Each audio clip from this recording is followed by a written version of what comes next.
Welcome, gentle listener. Tonight, the flame of the sleepless lantern glows over distant lands and forgotten mornings. As the stars trace ancient skies, we travel softly into the earliest rituals of care. To a time before toothpaste, before bristles and paste, before mirrors and mint. This is the story of the first toothbrushes. From the powder jars of Egypt to the frayed twigs of Babylon to the silvery leaves crushed in Vedic India, we'll trace the quiet, rhythmic habits that humans once followed to greet each day. Not loud, not hurried, but with intention. So settle in. Let your thoughts soften like linen in the wind. You're about to drift through temples, gardens, and homes, and hear how the world once began its mornings. One careful smile at a time. Episode 1. The First Toothbrushes. Chapter 1. The First Smile. Ancient Egyptian Tooth Powders. In the early light of ancient Egypt, when the Nile mist still clung to the banks and the air was thick with the scent of tamarisk and morning fire, a woman knelt beside a clay basin. Her fingers, darkened by earth and time, reached into a small alabaster jar. Inside, not perfume, not paint, but powder. Pale, fine, bitter-smelling. Tooth powder. It was made the evening before, a crushed mix of pumice, rock salt, and the burned remains of ox hooves. Sometimes, if fortune allowed, a pinch of dried mint leaves. This was no luxury. This was habit. A quiet defense against the coarseness of life. Bread, the staple of Egyptian diet, was harsh. Ground on stone slabs, it often held grains of sand that wore enamel thin. Over time, even the pharaohs bore the pain of rotted gums and broken molars. But here, amid the simplicity of the home, people fought back, not with tools, but with memory. There was no toothbrush yet. Instead, they used cloth or fingertips, dabbing and scrubbing gently. Some even used a chewed twig, soft at one end, stiff enough to dislodge what remained of the morning meal. But always, the powder came first. In the wealthier homes of Thebes or Heliopolis, these jars were adorned with carvings, sometimes marked with symbols of Sekhmet, the goddess of healing. Their powders might contain iris root, known not just for its fragrance, but for easing mouth pain. The poor used what they had: chalk, ashes, even sand itself. Still, everyone cleaned. It was not about beauty. It was about ritual. Priests cleansed their mouths before prayers, believing their words must rise pure. Mothers taught their children with the same rhythm they used to teach hymns. Elders instructed young healers in recipes passed down from scrolls: crushed bones for strength, salt for preservation, cinnamon for breath. And so, in the quiet hours before the desert's heat settled over the land, homes across Egypt glowed with repetition. A small jar, a rough scrub, a sip of water from a ceramic cup. Even in death, the practice remained. Tombs of nobles have yielded miniature dental tools laid beside amulets and jars, not just to preserve appearance in the afterlife, but to continue the discipline of a clean mouth, a clean spirit. Some believed that to speak in the next world, one's mouth must first be purified. Even the gods, it seemed, respected a fresh breath. It is strange now, in a world filled with tubes and flavored gels, to imagine such beginnings. Elemental, sandy, bitter. But there is something sacred in it.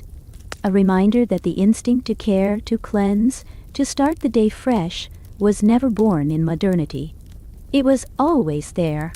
The first smile wasn't white or polished, but it was clean, because someone took the time. Chapter 2. Chewing Sticks and Frayed Twigs. Mesopotamia and Babylon.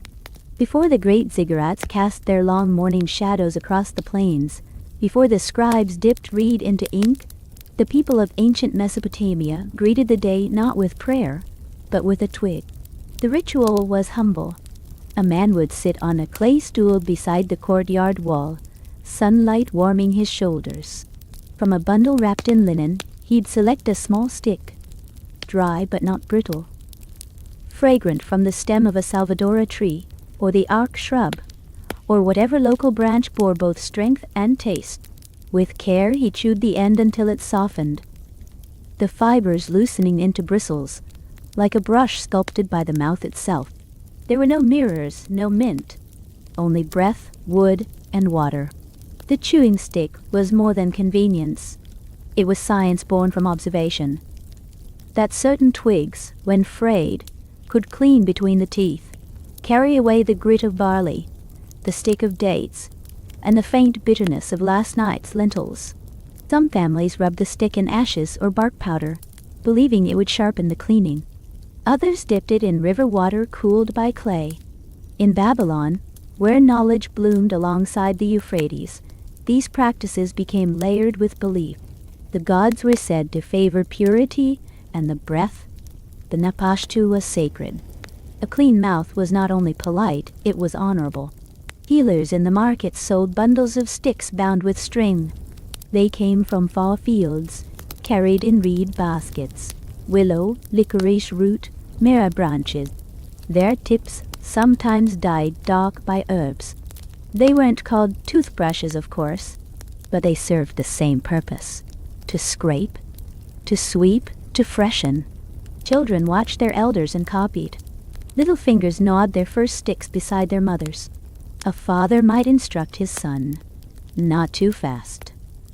Let it soften first, and in that simple moment, slow chewing, patient motion, the wisdom passed on. The people of the Fertile Crescent knew what the body whispered over time. That neglect led to pain, yaw abscesses, swollen gums, the quiet erosion of enamel. All these tormented the careless. But those who cared, who cleaned daily with twig and water, often lived longer with stronger teeth. And it wasn't just the rich who cleaned.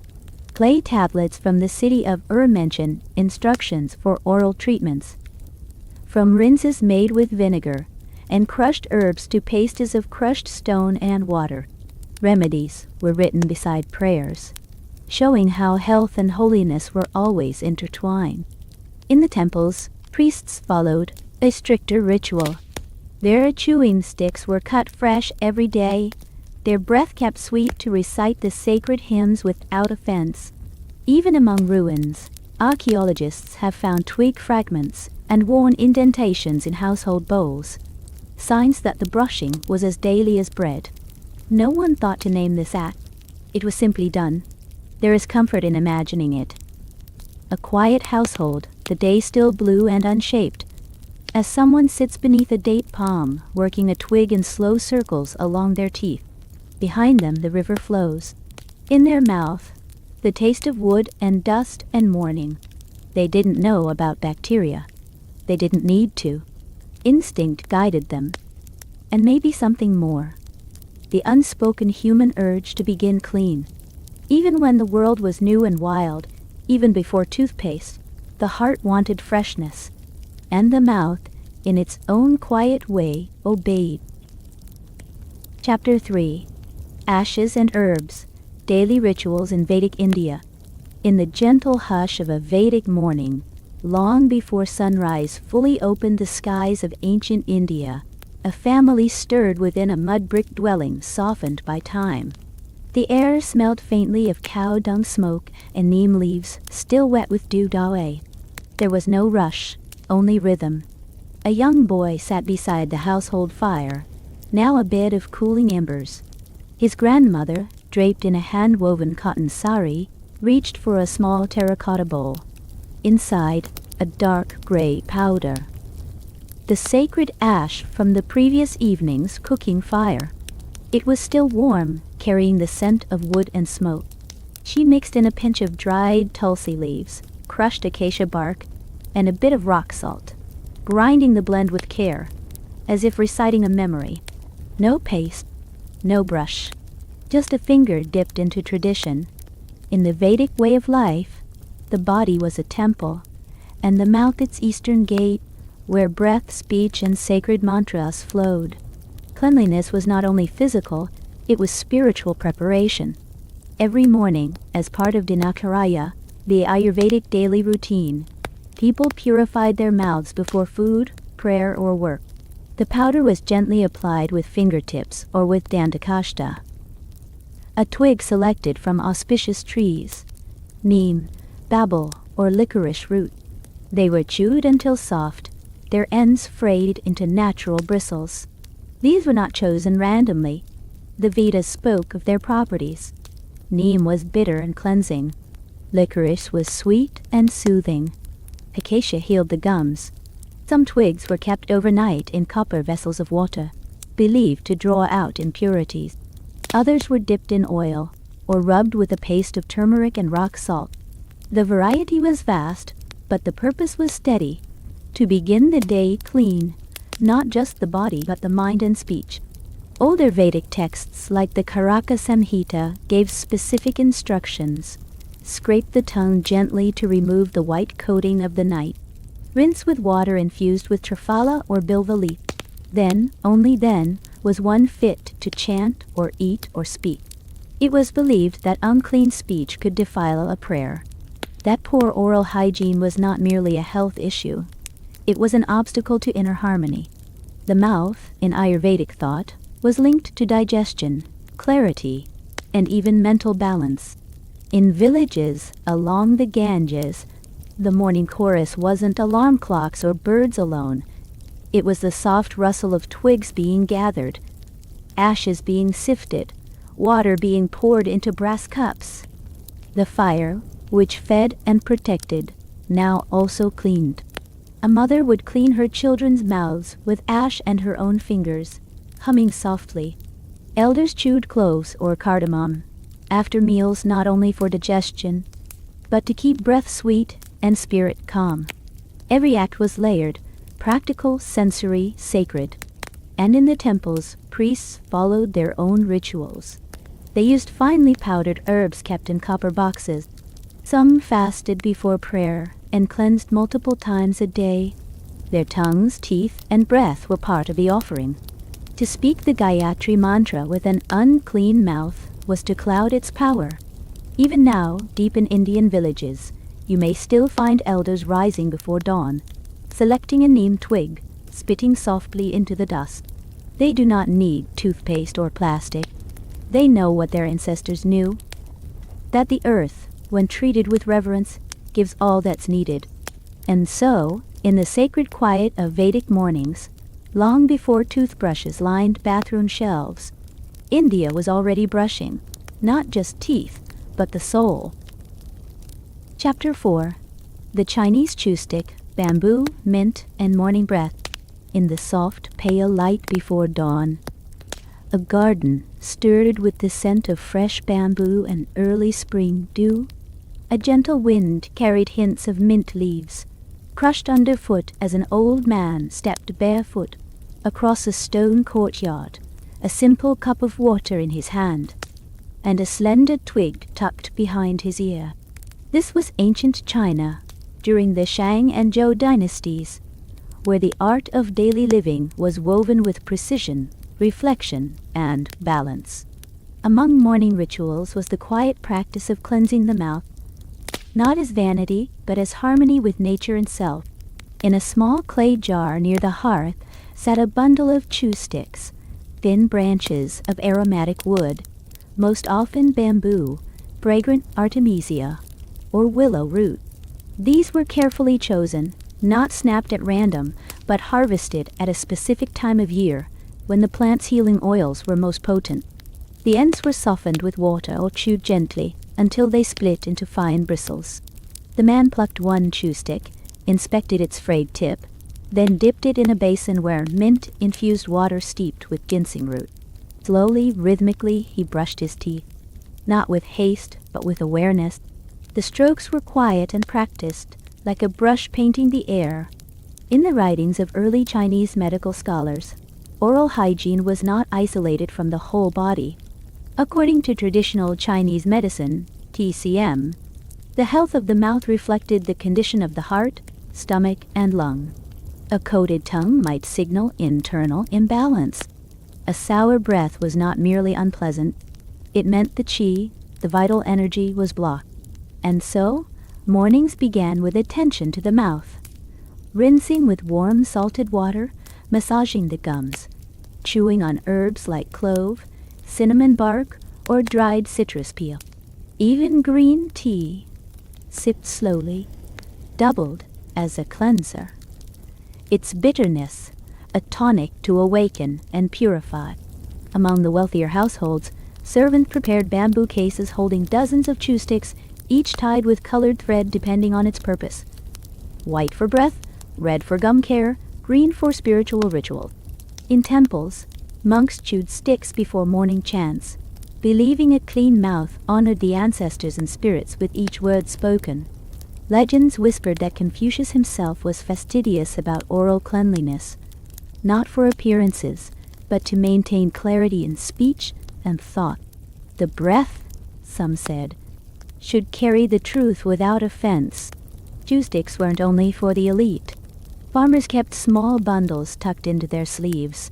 Children learned by watching their elders, often mimicking their motions with play twigs, until it became part of their routine. In villages along the Yangtze, a grandmother might show her grandchild how to chew the end just right, twist it gently, and pass it through the teeth with care. By the Han Dynasty, these practices became more standardized. Bamboo chew sticks, often dipped in medicated powders, were found buried in tombs, suggesting they were not just tools of life, but of the afterlife as well. A clean mouth was believed to be part of a clean soul, fit to speak to the heavens. Centuries later, these humble sticks would travel along trade routes, adopted, adapted, and eventually transformed into something closer to our modern toothbrush. But in their origin they were gentle, rooted, and aligned with the philosophy of the land. That cleanliness was not rushed, but ritual. And so, each morning in ancient China began with a twig, a bowl of water, and a breath made sweet by the earth. Chapter 5. Roman Mouthwash and Crushed Bones. Cleanliness, Roman Style. The marble glistened in the soft afternoon sun. In the city of Rome, where aqueducts carried water like silver veins across the land, and public baths were centers of life, personal hygiene was not just encouraged, it was embedded in Roman identity. Among the daily rituals of the ancient Romans was a surprising one: mouth cleaning with powders, pastes, and gargles that might make modern teeth clench. But to the Romans, a clean mouth was as essential as polished sandals or oiled hair. And so, they turned to nature, and sometimes to extremes. Picture a Roman noble standing before a bronze mirror. He wears a tunic woven with fine wool, his beard neatly trimmed. Before him sits a stone bowl of powdered pumice, a small wooden spatula, and a flask of sharply scented vinegar. Dipping the spatula, he scoops a tiny portion of the fine grit, made from crushed animal bones or even charred antlers, and presses it to his teeth. The texture is rough, but purposeful. He scrubs slowly, then rinses with urine. Yes, urine. Diluted and left to ferment. To the Roman mind, ammonia, present in aged urine, had cleansing properties. In fact, Spanish urine was considered particularly effective and was even imported in jars. The poet Catullus mocked his rivals for having unnaturally white teeth, hinting that imported urine rinses may have been their secret. "You smile too brightly," he wrote. "Your mouth smells of Iberia." But this practice wasn't for the elite alone. Commoners too found ways to clean their mouth. Crushed oyster shells, burnt bread, and even ground mare were used in homemade powders. Vendors sold tooth-cleaning concoctions in the forum, some mixing salt, honey, and charcoal into a thick paste. These were applied using fingers, cloth, or small twigs. The Roman writer Pliny the Elder documented many such recipes, some involving mice ashes, snail shells, or goat fat. Others were more fragrant, blends of mint, cinnamon, and vinegar, said to freshen the voice and clear the tongue. In public bathhouses, oral hygiene was discussed alongside politics and poetry. After soaking, a bather might cleanse the mouth with a herbal rinse, perhaps thyme-infused wine or sage steeped in warm water. The wealthy often employed slaves trained in dental grooming, who prepared powders, massaged gums, and even used metal picks to remove debris from between the teeth. Archaeological digs have uncovered Roman dental tools, tweezers, spatulas, and even early tongue scrapers, crafted from bronze and ivory. Some were stored in elegant wooden boxes lined with linen. The kits of an empire that took its cleanliness seriously. Despite their efforts, dental decay was common, especially among the rich, whose diets included sticky figs, wine, and sweets made of honey. Yet the rituals remained, daily, consistent, and tied not only to health, but to dignity. To speak well in the Senate or at a feast, one's mouth had to be clean. And there was more than pride at stake. The Romans believed that a foul mouth carried bad omens. A dirty tongue, they said, might invite misfortune or cause words to lose their strength. A sweet breath, on the other hand, made speech persuasive, pleasing to the gods and men alike. So each morning and evening, beneath frescoed ceilings and marble columns, the Romans scrubbed and gargled, powdered and rinsed, sometimes with grit, sometimes with perfume, and often with practices that would make us shudder. But behind every mouthful of pungent rinse was a civilization's belief that even the smallest ritual, performed with care, made one closer to virtue. Chapter 6. Toothpicks and Olive Oil. Greek Grooming Habit. The wind moves gently through marble colonnade. In the golden morning light of ancient Athens, the city hums with voices.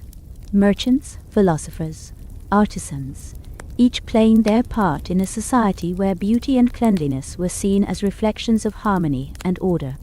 Amid their refined aesthetics and philosophical pursuits, the Greeks took their grooming rituals seriously. And yes, that included their teeth. Unlike their Roman successors with their elaborate powders and gargles, the ancient Greeks preferred simplicity rooted in natural materials. Their oral hygiene tools were modest, but their intention was clear: to cleanse the mouth and honor the self. Among the earliest and most common tools was the toothpick, a slender piece of metal, wood, or even quill, used after meals to dislodge bits of food. In some cases, aromatic woods were favored, such as myrtle or fig twigs, which gave off a mild, pleasant scent. These picks, sometimes ornately carved, were kept on hand much like a comb or ring, a mark of personal care. The philosopher Aristotle himself referenced oral cleanliness in his writings, noting that frequent picking of the teeth was unbecoming in public, yet essential in private. It was part of the quiet rituals that framed a Greek citizen's day. But the Greeks did more than pick their teeth. They embraced the cleansing power of olive oil, that sacred liquid they used in everything from lamp lighting to anointing the body. In dental care, warm olive oil was often swished in the mouth, a gentle mouthwash thought to loosen debris and moisten the gums. It was sometimes blended with crushed mint, thyme, or salt for added freshness. These oil swishes weren't merely utilitarian. They were meditative. Just as athletes oiled their skin before competitions, citizens would begin the day with oil rituals that included the mouth, setting an intention for cleanliness and clarity. Some wealthier households even kept small ceramic vessels, akin to perfume bottles, containing oral cleansing blends. Recipes passed from household to household included gentle abrasives, like finely ground pumice, baking soda like ash, and herbal resins, mixed into pastes with honey or vinegar. Greek healers, the forerunners of physicians, recognized the connection between the mouth and overall health. Texts from Hippocratic medicine note treatments for bad breath and swollen gums, often prescribing rinses of warm water, vinegar, and dried herbs. Sage fennel and oregano were commonly boiled for oral decoctions. Even in their art, the Greeks showed their respect for facial beauty. Statues and busts depict serene expressions with closed mouths and clean lines, suggesting a cultural link between oral composure and inner balance. In the gymnasiums, where men trained both mind and body. Grooming was a daily act of devotion. After wrestling or running, they scraped their bodies clean with strigils, bathed in spring water, and tended to their mouths in private. A clean mouth was not for show. It was a ritual of self-harmony, of maintaining the same order in the body that they sought in the stars and the state. And so, in the flickering light of oil lamps, surrounded by scrolls and the hum of the agora, the ancient Greeks carried out their quiet ritual. With toothpicks carved from fig branches and oil warmed in clay, they tended to their smiles, not as a performance, but as part of living beautifully. Chapter 7. From Sand to Clove, What We've Learned So Far. In the quiet hours of early morning, or just before sleep, countless generations have stood before water bowls, mirrors, or nothing at all, tending to their teeth not with plastic or paste, but with the elements of their land. From the dry winds of ancient Egypt, we first saw tooth care begin. Crushed limestone, ashes and mar became the first powders. Raw and rudimentary, yet rooted in reverence for the body. The Egyptians, with their rich burial rituals and care for preservation, knew the value of a smile that lasted.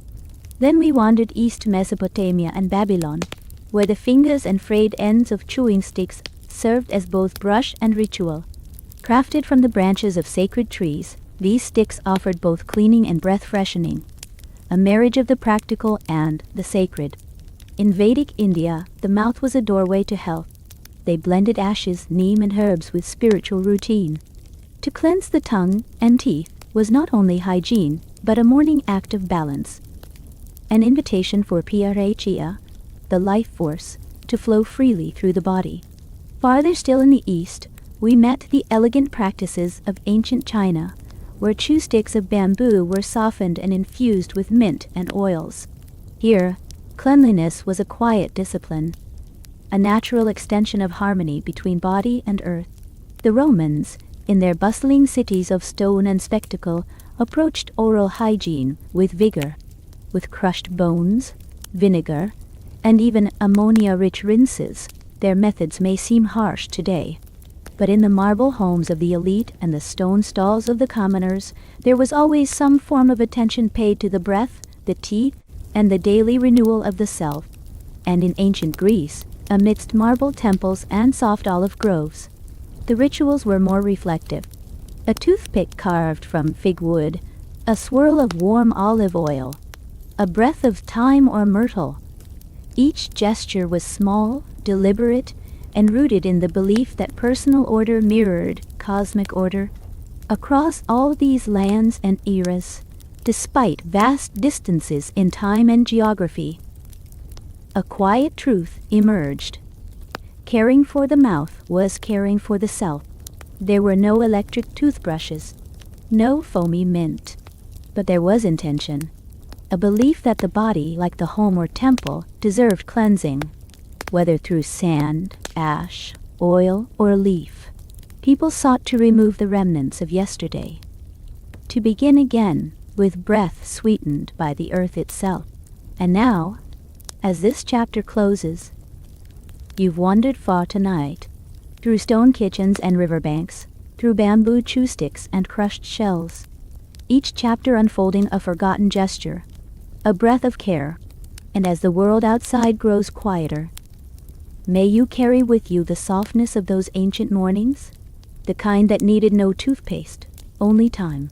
Let sleep come gently now, like a breeze across Nile water, or the scent of mint rising from a wooden bowl. Sleep well, traveler of time. When next we meet, we'll follow the trail of cloth, vinegar, and sacred branches, as oral care becomes ritual, faith, and folklore. Until then, Sleepless Lantern.